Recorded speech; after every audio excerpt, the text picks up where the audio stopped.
Damnatio has been defeated, a new Witch Queen is born, the Black Bulls have been saved, and with their new drip, they're ready to follow Asta back to the Clover Kingdom to take on Lucius and his overwhelming army.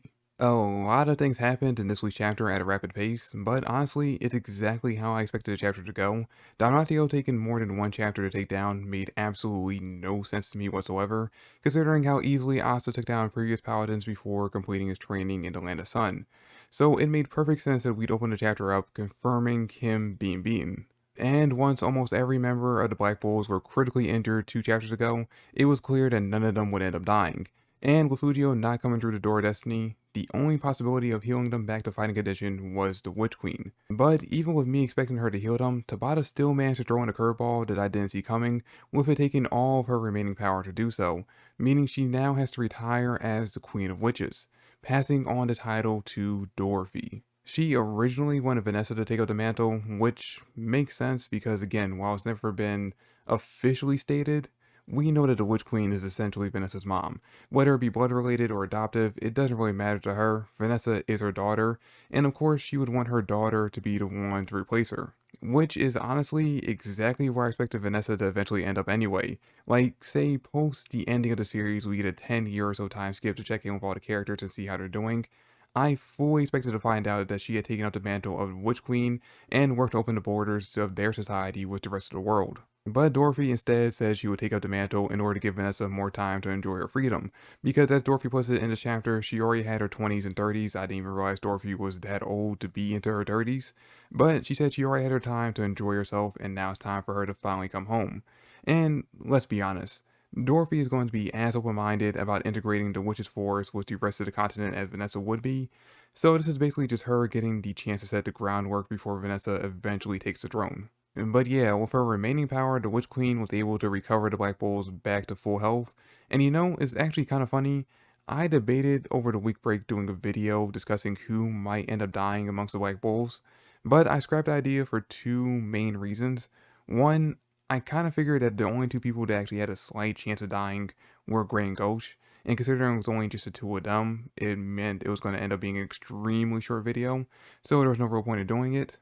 And 2, I knew going into the video that none of them would actually end up dying in this chapter, so I didn't want to stoke the flames of disappointment for those fans who believe that death actually equals stakes in the story, because I knew, again, going into this chapter, that the Black Bulls would end up surviving, and them surviving would end up bringing unneeded controversy to the chapter, and I didn't really want to add on to that.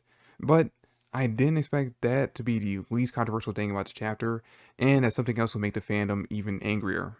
And if I'm being honest, I really don't understand the anger revolving around the ending of the chapter, because that ending reveal of Asta spreading his anti-magic across the bulls to me was a very hype moment, and I personally love the idea of him doing it, but the knee-jerk reaction from the vocal minority of the fandom is pretty much the exact opposite.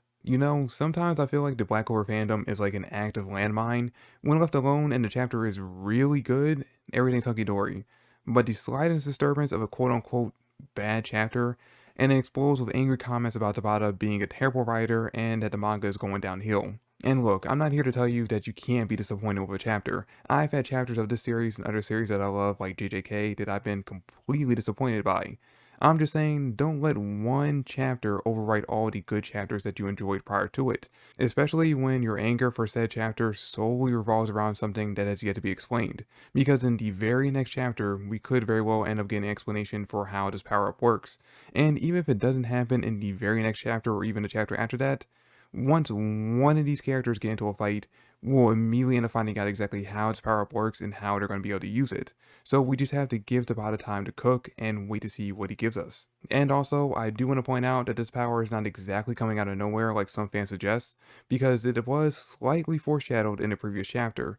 And this is actually going to be a time where we actually had the fan translation doing a better job than the official translation, because in the fan translation of chapter 366, Yosuka mentions to Ichiko that the combo technique that Asta created works better with her than any of the other Ryuzans. And as we learn in this very chapter, it's easier for Asta to gift anti-magic to those who have a high compatibility with it, and those who he has a strong bond with. Both criteria that Ichika has over the rest of her team, and she does have Dark Yoryoku, which does have some similar effects as anti-magic. This is why Yami has been able to be useful when fighting against devils since the beginning of the series, and out of the 7 of them, she has the strongest bond with Asta, Although, that being said, I am extremely sad now that the door of destiny is closed, because that means we'll never get to see an anti-magic empowered Ryu. Because if he truly was the rival to Yosuke before losing his Yorioku, that means he must be extremely powerful and extremely skilled. And I don't know about you guys, but I personally would have loved to see that play out in action, to see exactly how he would have used anti-magic when fighting against someone strong like one of the Paladins or Lucius himself.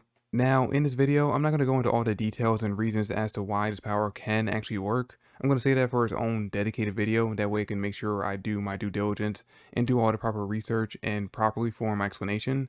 But I will say that anti-magic is still a complete mystery to us even to this point. 300 chapters in, and we still don't even know how Lee was able to even form it. So it has properties that we as a fandom might not be aware of just yet. And it being able to work alongside magic is something we've seen throughout the entire series. For example, back in chapter 19 when Asta was fighting against Mars, we saw him apply anti-magic to the water slash he sent flying at Mars, cutting through multiple of his attacks. Now, you could argue that that slash didn't actually have any anti-magic on it, which, okay, you could argue it. It was never exactly stated that it actually had anti-magic applied to it. But we do know of one instance where that definitely happened. You see, back in chapter 47, when Asta was facing off against the mud monster created by Sally, his Demon Dweller sword began to glow similar to how it did back in chapter 19, once he formed a bond with Ghosh, borrowing his magic power to create another flying slash attack, and on the edge of the attack, you can see a thick black line indicating that it is coated in anti-magic. And actually, if you go back and look, you can see a slightly thinner line on the edge of the water slash in chapter 19 as well. So that is also proof that he was using anti-magic during that attack. Now, like I said, we still don't know the full details and history of anti-magic. We all just have our own personal theories based on the info the story has provided to us. But Tabata, he has the full blueprint on his origins and what it's capable of doing. So we just have to wait and see how he finally reveals the full details of this mysterious power. And I, for one, am looking forward to seeing exactly what he ends up revealing.